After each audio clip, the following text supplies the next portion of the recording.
हम्म। कल क्या पढ़ा गया था? कल पढ़ा गया था,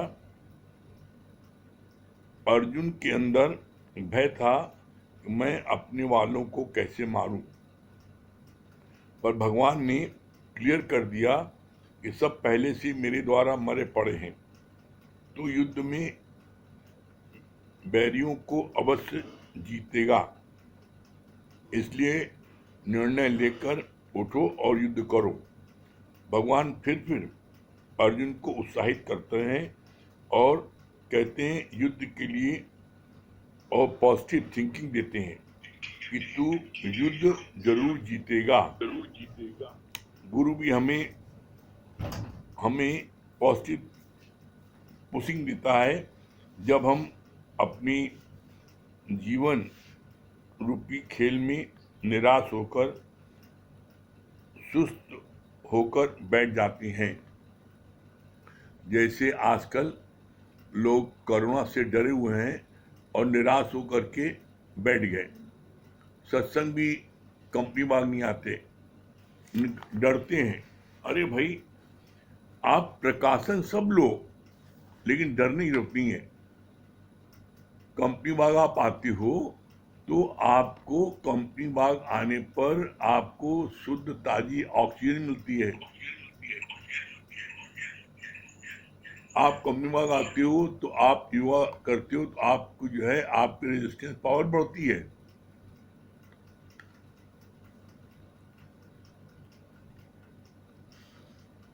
तन और मन दोनों हमारा वहां स्ट्रांग होता है।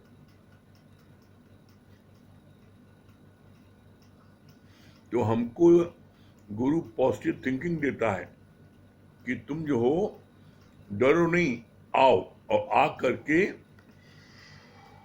गुरु से मन और तन दोनों की दवा लेके जाओ और दोनों को स्ट्रांग करो, तो फिर करुणा तुमको स्वयं तुमसे भागेगा।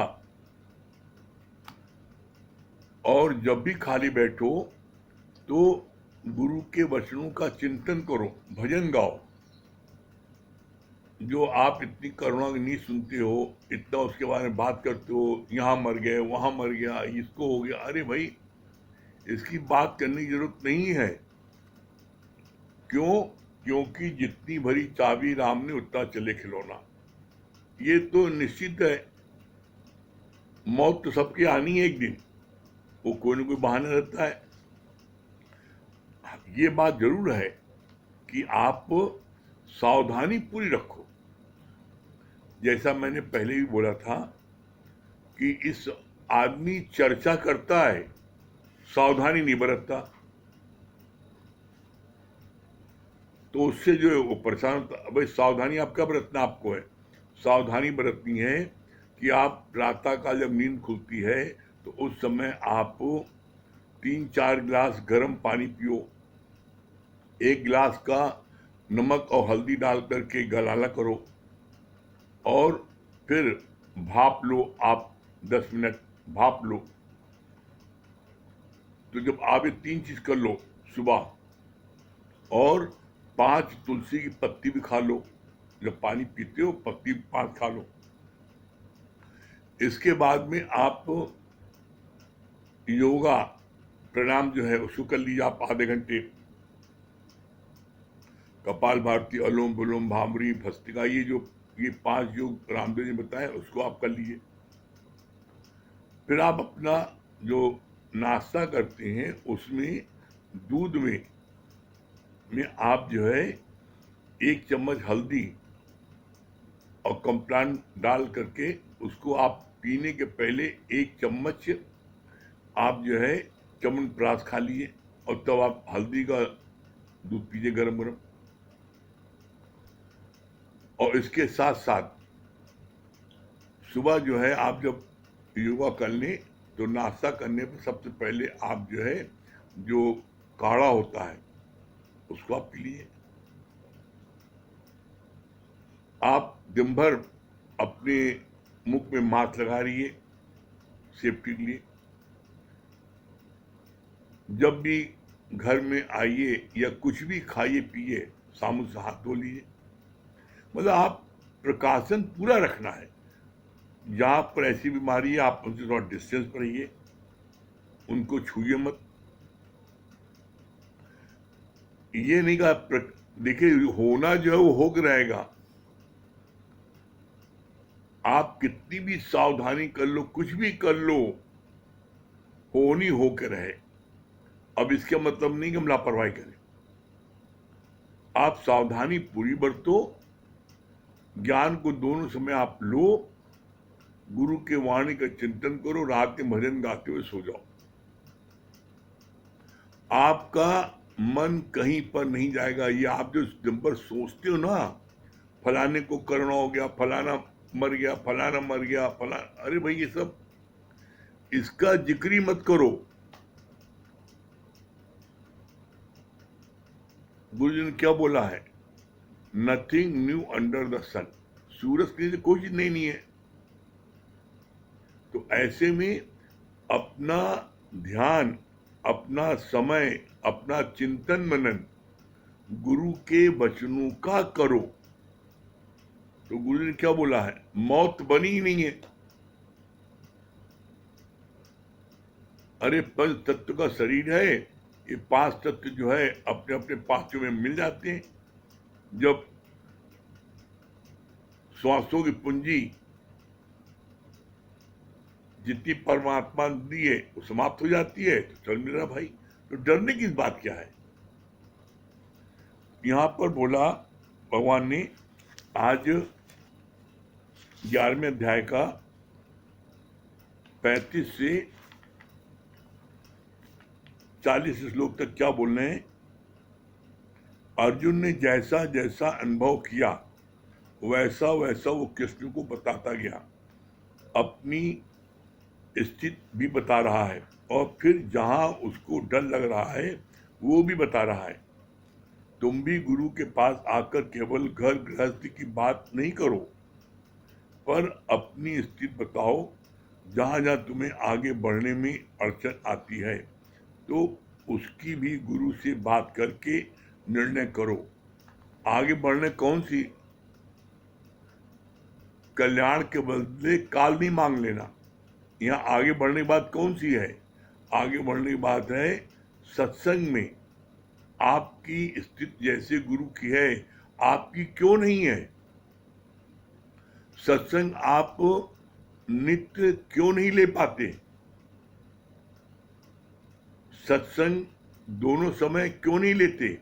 निष्काम में क्यों नहीं जा पाते? इसके लिए जो भी आपको अड़चन आती है, सत्यता से गुरु को बताओ कि मेरे अंदर अभी भी बहुत अधिक धन की आसक्ति है, मैं इसलिए नहीं आता, मैं चला जाता हूँ, दुकान चला जाता हूँ। तो गुरु से बात करोगे तो गुरु उसका उपाय बताएगा।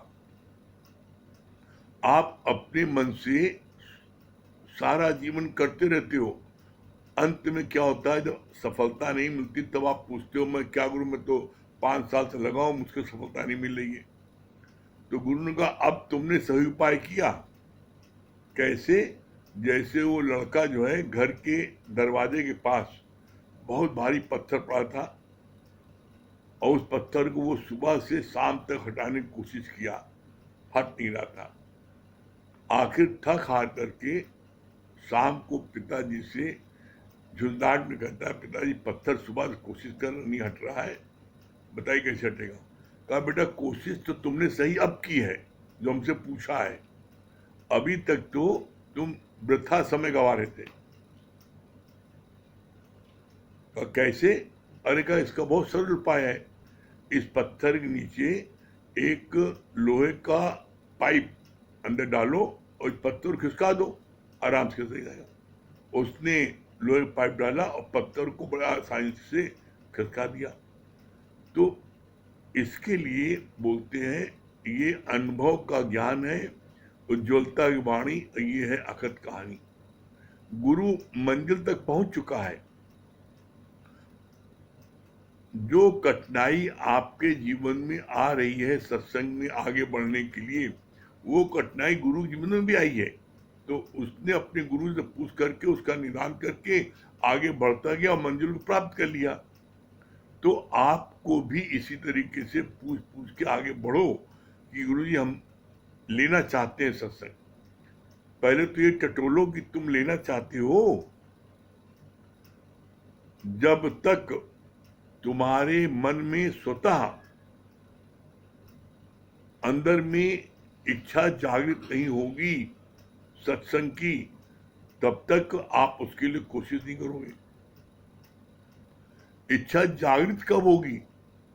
जब आप गुरु के संपर्क में आओगे और गुरु जब आपको ये बताता है कि किस ओर तेरी मंजिल किस ओर जा रहा है, तुम्हारी मंजिल किधर है और तुम किधर जा रहे हो। तुम ये समझते हो मेरी मंजिल बहुत अधिक धन कमाने में है, बड़ी शोहरत हो जाएगी, बहुत बड़ी कोठी बनवाने में है, शादी ब्याह में बड़ा अच्छा है। तो तुम्हारी सोच ये है और गुरु की सोच क्या है?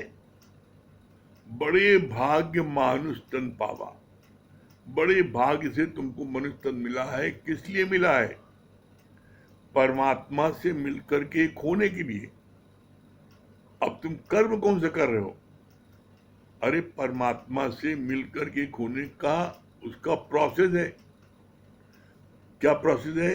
कि आप नित्य सत्संग लो, गुरु के वचनों को अपने जीवन में लगाओ, निष्काम कार्य में जाओ, दूसरों का दुख दूर करने में लगो, तो आपको मंजिल प्राप्त हो जाएगी।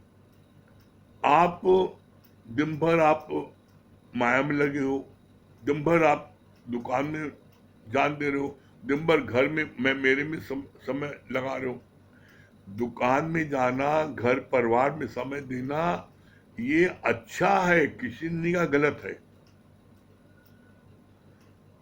लेकिन उसमें आसक्ति रख करके हम जब सत्संग को इग्नोर करके दुकान बैठे रहते हैं, घर में बैठे रहते हैं, वो गलत है। किसने कभी किसी ने आज तक किसी ने सुना है गुरुजी ने कहा है कि अपने परिवार को इग्नोर करो, अपने बिजनेस को इग्नोर करो? अरे गुरु ने कहा है कि भाई सिर्फ 1 घंटे सुबह, 1 घंटे रात में, और वो भी जो समय सत्संग का होता है वो दुकान के पहले और बाद का होता है। आप दुकान खोलते हो 10 बजे, सुबह का सत्संग होता है 8 बजे, 8 से 9 समाप्त हो जाता है। रात का सत्संग 9 बजे से 10:15 तक होता है, दुकान 8 बजे बंद हो जाती है। तो आप दुकान पर अपनी बैठो, खूब जम के बिजनेस करो, मना नहीं है। लेकिन उसके पहले जो समय जो तुम बर्बाद करते हो राजनीति में, मैं मेरे की बातचीत में, इसमें उसमें, वो समय तुम अपना सत्संग में दोगे तो उससे आपको क्या है, रेजिस्टेंस पावर बढ़ेगी, मन की और तन की दोनों बढ़ेगी। और फिर क्या है, फिर दुनिया में कैसी भी आपके ऊपर परिस्थिति आ जाए, आप उसमें डरोगे नहीं, घबराओगे नहीं, विचलित नहीं होगे, डिप्रेशन नहीं आओगे। नहीं, आज जो हम हालत देख रहे हैं लोगों की, कैसे डरे सहमे, घर के बाहर नहीं निकल रहे, हर समय उसी कोरोना के बाद। तो जब आप जिस चीज का विचार करोगे, जिस चीज को खाओगे, उसी डकार आएगी। अरे आप गुरु की वाणी पढ़ो, गुरु की वाणी सुनो,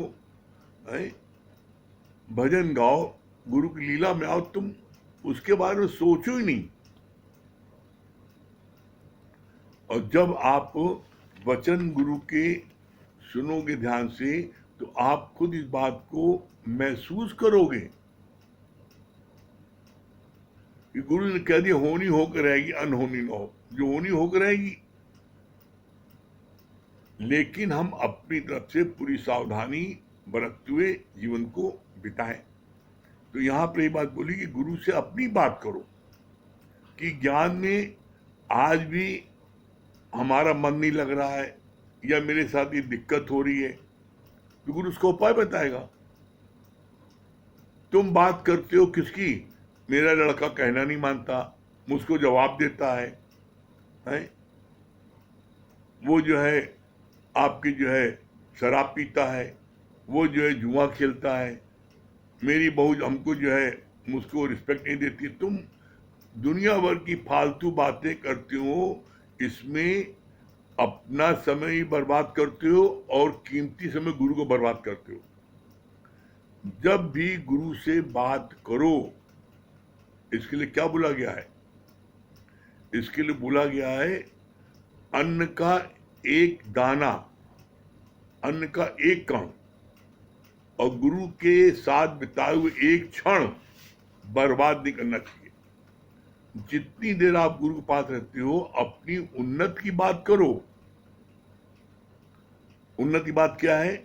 आप देखो कि आपके अंदर में पांचों विकार अभी है, पांचों विषय है, राग द्वेष ईर्षा जलन सड़न कुड़न नफरत है। बताओ गुरु को, हाँ अभी मेरे अंदर में है, पूर्णता समाप्त नहीं हुई है। तो एक एक चीज पर जब बात करो, गुरु उसका उपाय बताएगा। जब आप बात करोगे कि मेरा सत्संग मन नहीं लगता है, तो गुरु बताएगा भाई तुम धन कितना भी कमा लो, एक व्यक्ति संसार में आप लेके आओ जिसने अपार धन कमा लिया हो, लेकिन गुरु न किया हो, सत्संग न लिया हो और वो प्रसन्नचित हो। अगर ऐसा होता तो गुरु नानक साहब ये न लिखते, सगल सृष्टि का राजा भी दुखिया प्रजा भी दुखिया। सारी सृष्टि का एक राजा हो, वो भी दुखी है बिना ज्ञान के। तो कितना धन कमा लोगे भाई तुम? आप अपना कमरा पूरा रुपए से भर लो, करोड़ों रुपए कमा लो, भाई रुपए खाओगे? परमात्मा पेट भरने के लिए सबको देता है और पेटी भरने के लिए जब कोई आ जाता है तो उसकी हवस जो है कोई पूरा नहीं कर सकता। कैसे? गुरुजी ने क्या बोला है? समुद्र पर्यंत धन भी हो जाए तब भी वो तुमको आनंद में प्रसन्नचित नहीं रख सकता। क्यों नहीं रख सकता? क्योंकि इसके लिए गुरुजी ने लिखा है। क्या लिखा है धन के लिए? Money at the most can spoil a man, not make a man. पैसा अधिक से अधिक किसी को बर्बाद कर सकता है, बना नहीं सकता। आज आप देख लो, जिनको कोरोना हो गया और उनका दम निकल रहा है, वो अपनी सारी धन दौलत रख देते हैं डॉक्टर का आगे, आप जो चाहे ले लो जितना, लेकिन इनको ठीक कर दो। ठीक नहीं होता है भाई, चल मेरा भाई। तो धन क्या कर लेगा तुम्हारा? वही बात आती है ना, चलनी में दूध दियो कर मन को रोए।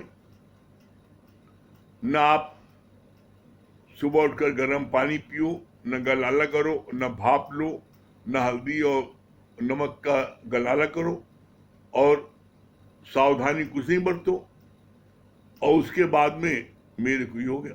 भाई आप सावधानी क्यों नहीं बरतते? तो ऐसे में गुरु से बात करके जब आप इस राह आगे बढ़ोगे तो आपकी उन्नति जो है सही ढंग से होगी और मंजिल प्राप्त करोगे। फिर आगे बोला, ये ज्ञान ऐसा मजेदार है कि जब भगवान पृथ्वी पर अवतरित होते हैं तो भक्त जन तो बहुत खुश होते हैं और आसुरी प्रकृति वाले भागना चाहते हैं। आसुरी प्रकृति वाले डर कर भागना चाहते हैं। कृष्ण को अवतार होने पर कंस भयभीत हो गया कि मेरी मौत का समय आ गया है। जिस समय राम का अवतार हुआ तो विश्वामित्र की तपस्या में राक्षस विघ्न डाल रहे थे। राम को वो अपने साथ बन ले गए तो राक्षस इधर उधर छुप कर भागते थे। भक्त को तो भगवान के गुणानुवाद और प्रशंसा में ही मजा आता है। संत और सत्य और असत्य में भी, सत्य और असत्य से भी परे है ब्रह्म। ब्रह्म सृष्टि का उत्पत्ति करता है, विष्णु पालन करता है और शिव है प्रलय करता है। फिर भी तीनों ब्रह्म के ही अंदर उसकी सत्ता से चलते हैं। इसमें दो बातें बताई हैं। पहली बात क्या बताई गुरुजी ने? कितनी सुंदर बात गुरु ने बोला।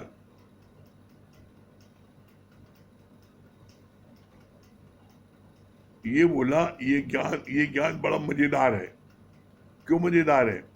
कि जब परमात्मा का अवतार होता है तो जितने राक्षसी प्रकृति के लोग हैं वो बड़े भयभीत हो जाते हैं, डरते हैं और भागते हैं इधर कि कैसे अपनी जान बचाएं।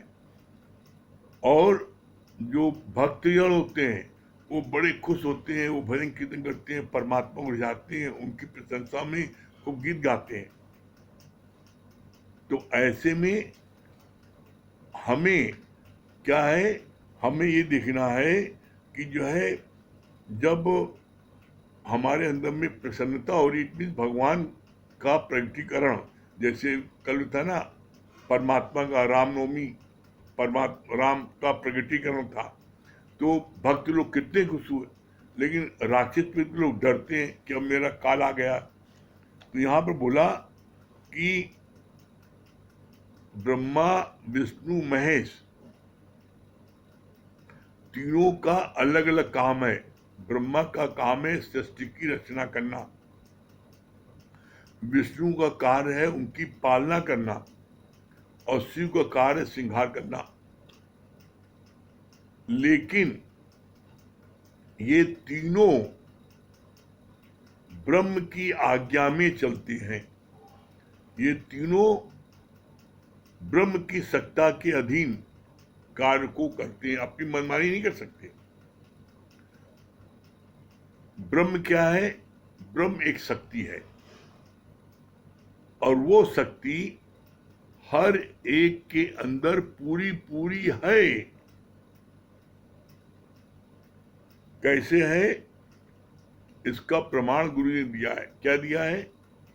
जब ये लाइन आई, सबना जिया का एको दाता सो मैं बिसर न जाऊं, सारे जीवों को एक वही परमात्मा देने वाला है, मैं उसको भूल न जाऊं। गुरु जी का नहीं, सही लाइन क्या है? सबना जिया का एको धाता सो मैं बिसर न जाऊं, सारे जीवों को धारण करने वाला वही ईश्वर, वही ब्रह्म है, मैं इसको न भूल जाऊं। जब वही ब्रह्म ही सारे जीवों को धारण करता है, और इसका प्रमाण गीता में 10वें अध्याय में दिया है। भगवान कृष्ण ने अपनी विभूति का वर्णन करते समय क्या बोला है? एकौ श्याम बहुरूप धरो। क्या बोला है? मैं अपनी विभूति का वर्णन कहां तक करूं? चींटी से लेके हाथी तक, राई से लेके पहाड़ तक, जड़ चेतन सब मैं ही बना हूं, ये वर्डिंग है। तो जो भगवान स्वयं अवतरित हुआ है, क्या वो अपने को भूखा रखेगा? जो इसकी बात आती है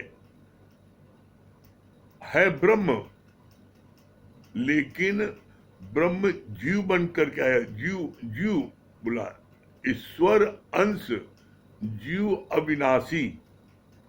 ईश्वर का अंश जो जीव में है वो अविनाशी है, वो मरने वाला नहीं है। ध्यान दो आप, ईश्वर अंश जीव अविनाशी। ईश्वर का अंश जो है वो जीव के जो अंदर है वो अविनाशी है, वो अजर अमर है, वो मरने वाला नहीं है किसी से। वो शक्ति हर एक के अंदर में मौजूद है और वो शक्ति हर कोई अपनी प्रकट कर सकता है। कैसे प्रकट कर सकता है? बोला जैसे दूध में मक्खन है, दूध के एक एक बूंद में मक्खन है, इसी तरीके से धरती के कण कण में भगवान है। अब उसको प्रकट करने का प्रोसेस है। जैसे दूध में से मक्खन प्रकट करने का प्रोसेस क्या है? दूध को उबालो, ठंडा करो, जामुन डालो, रात भर रखो, दही जमे, सुबह मथानी चलाओ, मक्खन निकल आए। इसी तरीके से यहां पर है, क्या है? श्रवण मनन निध्यासन। गुरु के वचन को सुनो, उसका मनन करो कि मेरे जीवन में वचन लगा कि नहीं, मनन करो। तो निध्यासन माने आपकी स्थिति फिर बन जाएगी। जब गुरु के पूरे पूरे वचन आप लोगे, पूरे गुरु का सुन उपदेश, तो पार ब्रह्म निकट कर दे। तो वही पार ब्रह्म को आप देखोगे निकट से, अपने अंदर झांक, अपने अंदर महसूस करोगे। कैसे महसूस करोगे? जैसे गर्भवती स्त्री अपनी पेट में बच्चों को महसूस करती है, बच्चा मेरा है इस साइड में, इस साइड पे। उसी तरीके से आप महसूस करोगे जब पूरे गुरु का सुन उपदेश, तो पार ब्रह्म कर। तो जब पूरे गुरु का उपदेश सुनोगे मन मना भाव करके, उप आसन बैठ करके, तो आप भी अपने अंदर में महसूस करोगे। क्या महसूस करोगे? तुम तो यहीं कहीं आसपास मेरे अंग संग हो। तो ऐसे महसूस करोगे। तो ऐसे में जितना जितना ज्यादा आप इस गहराई में डूबते जाओगे, आपको उसमें सक्सेस मिलेगी। तो पहला उपाय है प्रकट करने का, श्रवण मनन निध्यासन। और दूसरा उपाय क्या है? सुनत कहत रहत गति पाए। सुनो, फिर किसी जरूरतमंद को जाके सुनाओ, तो तुम्हारी स्थिति बन जाएगी। क्यों? जब जाके किसी को आप बताते हो, तो सबसे पहले आपका कान सुनता है, सबसे नजदीक आपके मुंह के कान है, तब कोई दूसरा सुनता है। तो बताते बताते आपकी स्थिति ऐसी बन जाएगी। आप करके देखो और आपको सफलता न मिले तब कहना, निश्चित आपको सफलता मिलेगी, इसमें कोई दो राय नहीं है। अपने को भाग्यशाली समझो। इस धरती के सबसे अधिक भाग्यशाली हम लोग हैं। क्यों? क्योंकि आपका ज्ञान में मन लग रहा है, सत्संग में बैठे मन लग रहा है? आप गुरु की महिमा को जान रहे हो। तो क्या होता है? जानत तुम ही हो जाई।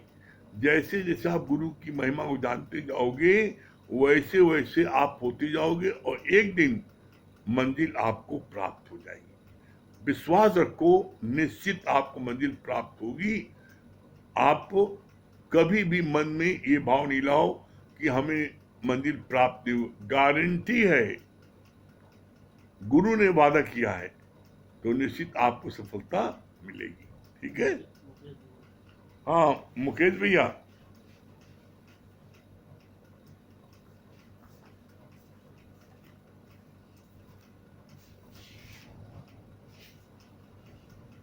मुकेश भैया,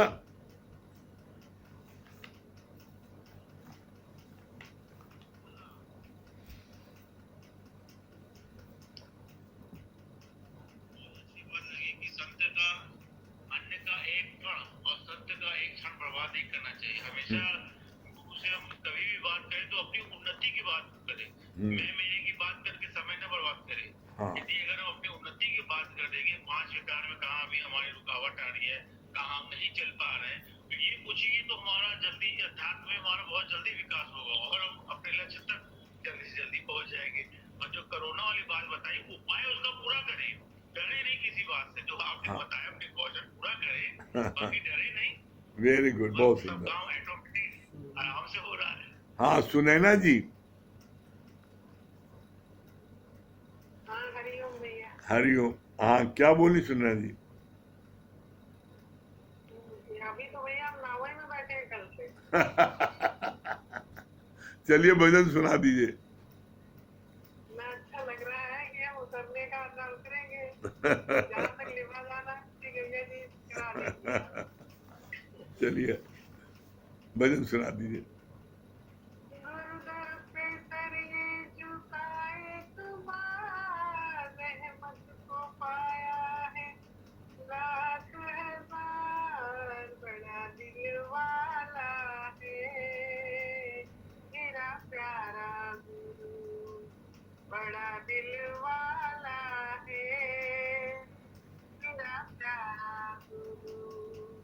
आगे दर्द होगी प्रेम भक्ति से सर को झुकाए, आगे दर्द होगी प्रेम भक्ति से सर को झुकाए। वो बड़ा दयालु जग उसको गले से लगाए, वो बड़ा दयालु जग उसको गले से लगाए। कौन है वो, कौन है वो, यशोदा का लाला है मेरा प्यारा गुरु, यशोदा का लाला है मेरा प्यारा गुरु, बड़ा दिल वाला है मेरा प्यारा गुरु। गुरु दर पे सर ये झुकाए कुमार, रहमत को पाया है लाख हजार, बड़ा दिल वाला है मेरा प्यारा गुरु। गुनगुनाएंगे ये जब से उनको हृदय में बसाया,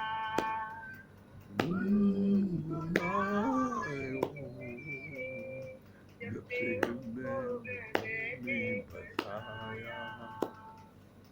क्या कहूँ मैं प्यारों, मैंने कैसा है नटराज पाया, क्या कहूँ मैं प्यारों, मैंने कैसा है नटराज पाया। कौन है वो, कौन है वो, वही बंसी वाला है मेरा प्यारा गुरु वही बंसी वाला है मेरा प्यारा गुरु। आज जग ये बोले मैं तो हो गई उन्हीं की दीवानी, आज जग ये बोले मैं तो हो गई उन्हीं की दीवानी। मैं छुपाऊं कितना, नहीं छुपती है प्रेम कहानी, मैं छुपाऊं कितना, नहीं छुपती है प्रेम कहानी। कौन है वो, कौन है वो, गोपियों का गाना है मेरा प्यारा गुरु वही बंसी वाला है मेरा प्यारा गुरु। गुरुदर पे सब ये झुकाए कमार, रहमत को पाया है लाख हजार, बड़ा दिल वाला है मेरा प्यारा गुरु बड़ा दिल वाला है मेरा प्यारा गुरु। मेरा प्यारा गुरु। बहुत हरिओम भैया। हरिओम, बहुत सुंदर। हरिओम।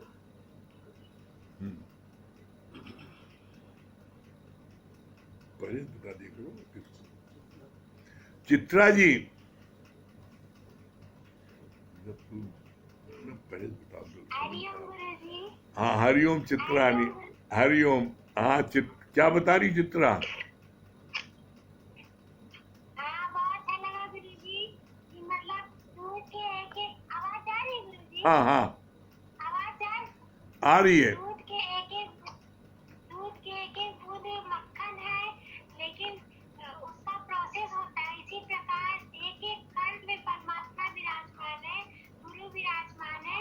ये भी ज्ञान देने वाला कौन है? एक सच्चा सतगुरु है। तो गुरु ही ज्ञान देते हैं। तो हमको एहसास होता है, इसे सुनाता है। जैसे आप बता रहे थे ना, ब्रह्मा विष्णु महेश तुम खुद हो। ब्रह्मा रूप में बच्चे को जन्म देते हो, विष्णु रूप में पालना करते हो, और शंकर रूप में रक्षा करते हो।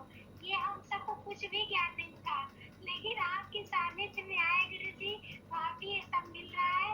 एक एक मतलब ज्ञान का परत खुलता जा रहा है।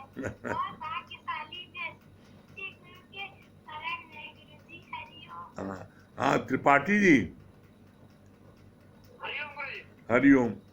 हरिओम गुरु जी। क्या बता रहे हैं? बात बहुत अच्छी लगी कि जैसे बेटे ने पिता से पूछा, मतलब कि दिन भर परेशान होने के बाद पत्थर को हटाते हटाते जब परेशान हो गया, तब पिता से पूछा। और उसी तरह हम लोग को कहीं अटकती है, कहीं असक्ति है, तो गुरु से उसको तुरंत पूछे। और ये बात बहुत अच्छी लगी, अन्न का एक दाना और गुरु का एक क्षण हमारे लिए बहुत कीमती है, हाँ। अनमोल है। हाँ, इसलिए उसको व्यर्थ में न गवाएं। बहुत सुंदर। उससे जब बात करें तो अपनी बात करें। हाँ नरेंद्र भाई, हरिओम। हरिओम नरेंद्र भाई, क्या बोल रहे हैं? अब आप तो एकदम फिट लग रहे हैं, एकदम फिट हैं। क्या बोल रहे हैं? तो हरदम बोल नहीं पाते ना, हरदम फिट है, फिर भी बोल नहीं। नहीं, बोलते रहो, फिट है। हाँ हाँ, बहुत अच्छा आपने बताया ना, जो हो रहा है उसको होने दो, उस पे आप कभी सोचिए ना। हाँ ईश्वर जो करता है सब अच्छा करता है, हाँ। मानव तो परिवर्तन से काहे को डरता है। हाँ, बहुत सुंदर, बहुत बढ़िया, बहुत सुंदर। हाँ, संजय भैया राजापुर, बहुत बढ़िया। हरिओम हरिओम। संजय भैया राजापुर। हाँ हरिओम संजय भैया। आवाज आ रही है? हाँ, क्या बता रहे हैं? ये बात बहुत अच्छी लगी कि जिस तरीके से आप रोज एक प्रकाशन बहुत जरूरी है, हिफाजत बहुत जरूरी है अपने शरीर का, जिस तरीके से चल रहा है। और इससे हट करके बातचीत करें, गुरु का वचन सुने, गुरु की वाणी सुने, क्योंकि आप बार बार ये सत्संग में चलता है, जो खाएंगे उसी की डकार निकलेगी। हाँ। तो ऐसा हम कोई काम न करें, ऐसा कोई बात न करें, तो उनका चिंतन मनन चले। बस। ये बात बहुत अच्छी। हरिओम। बहुत सुंदर। अब टाइम हो, अच्छा, चलिए समय हो गया, टाइम। हरिओम जाप कर ले, ओम को जाप कर ले।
हरि प्रभु, हरिओम और राम राम।